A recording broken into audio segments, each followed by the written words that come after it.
సరిహద్దుల్లో మనం ఈ రోజున విజయవాడలో కూర్చొని ఆంధ్రప్రదేశ్లో కూర్చొని మనం ఇక్కడ తిరగలుగుతున్నామంటే జమ్మూ కాశ్మీర్లో కానీ హర్యానాలో కానీ రాజస్థాన్లో కానీ సరిహద్దు రాష్ట్రాలు ఏవైనా సరే ఇంత ప్రశాంతత ఉండదు.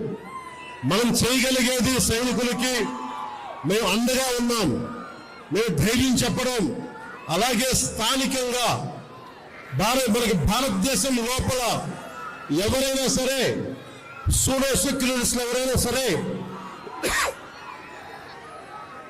సెక్యులరిజం పేరు మీద సూడో సెక్యులరిస్ట్ వాదులు ఇది భారతదేశ ఆర్మీని కానీ డిఫెన్స్ ఫోర్సెస్ ని కానీ బలహీనపరిచే విధంగా కించపరిచే విధంగా అలాంటి వ్యాఖ్యలు చేస్తే మటుకు మనందరి కర్తవ్యం వాళ్ళకి బలమైన జవాబు చెప్పడం.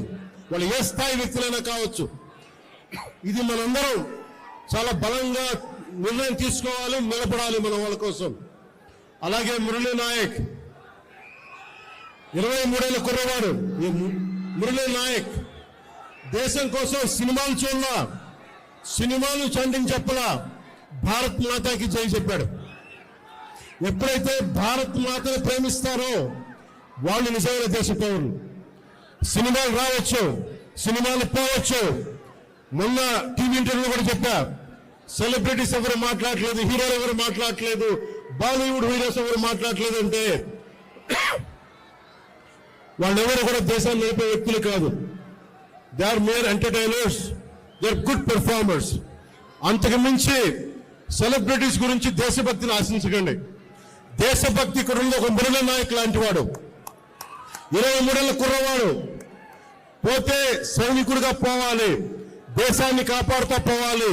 అలాంటి మురళికి మనం ఏం చెప్పగలం? తల్లిదండ్రులకి ఏం చెప్పగలం? ఒకటి దేశం కోసం ప్రాణాలు ఒడ్డేసి వెళ్ళిపోయిన మురళీ నాయక్ ఆత్మకి శాంతి కలగాలని కోరుకుంటూ నిరంతరం మన